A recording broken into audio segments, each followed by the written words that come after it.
Shirika la Umoja wa Mataifa limeripoti kwamba Israel inaendelea kuua raia wasiokuwa na hatia katika maeneo ya kutafuta chakula. Kwa mujibu wa shirika la habari la BBC, lilimnukuu mzazi mmoja akisema, "Nisaidie kuokoa waliojeruhiwa. Nisaidie kuokoa na kuondoa miili ya waliouawa. Wanangu wote wameuawa." Takriban watoto 900,000 mjini Gaza wanakabiliwa na njaa. 70,000 kati yao wana utapiamlo. Daktari mmoja aliliambia shirika la habari la idhaa ya Kiswahili ya BBC. Utapiamlo na njaa na mauaji karibu na maeneo ya kutoa misaada yamezidi huko Gaza, kwani watu wanategemea sana misaada unaosambazwa na wakfu wa kibinadamu wa Gaza unaoungwa mkono na Marekani na Israel, GHF. Zaidi ya Palestina 1,000 sasa wameuawa na jeshi la Israel kijaribu kutafuta chakula huko Gaza tangu wakfu wa kibinadamu wa Gaza, GHF, kuanza shughuli zake tarehe 27 Mei.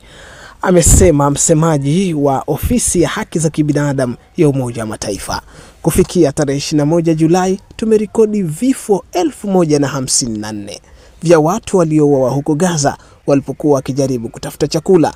766 kati yao waliuawa karibu na maeneo ya GHF na 288 karibu na misafara ya misaada ya Umoja wa Mataifa na mashirika mengine ya kibinadamu, aliliambia shirika la habari la BBC. GHF ilianza shughuli zake huko Gaza mwishoni mwa Mei, ikisambaza misaada michache kutoka maeneo kadhaa ya kusini na kati ya Gaza. Hii ni baada ya Israel kuzuia msaada wowote kuingia Gaza kwa takriban wiki 11. Dr. Mohamed Abu Salmiya, mkurugenzi wa hospitali ya Shifa katika jiji la Gaza, anasema watoto 21 wamekufa kwa utapiamlo na njaa katika eneo hilo katika muda wa saa 72 zilizopita. Watoto wapatao 900,000 huko Gaza wanakabiliwa na njaa na 70,000 kati yao wako katika hali ya utapiamlo, aliliambia shirika la habari la BBC.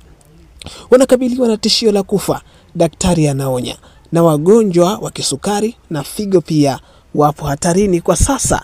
Msemaji wa Wizara ya Afya inayoongozwa na Hamas amesema watu 33 wakiwemo watoto 12 wamefariki katika muda wa saa 48 zilizopita.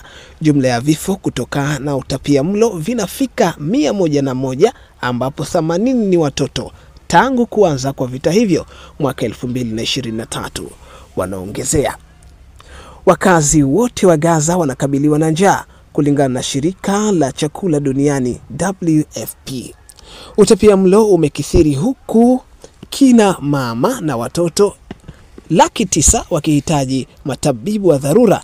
Takribani mtu mmoja kati ya watu 3 anakosa kula kwa siku kadhaa, WFP ilisema katika taarifa siku ya Jumapili, ikiongozea kuwa msaada wa chakula ndiyo njia pekee itakayowasaidia wakazi hawa, kwani gharama ya mfuko wa kilo moja ya unga imepanda hadi zaidi ya dola 100 katika masoko ya ndani. Mwezi Machi, Israel ilifunga vivuko vyake vyote huko Gaza na kuzuia bidhaa zote kuweza kuingia huko, ikiwa ni pamoja na chakula, mafuta, madawa kuingia, na ilianza tena mashambulizi yake ya kijeshi wiki 2 baadaye na kuhitimisha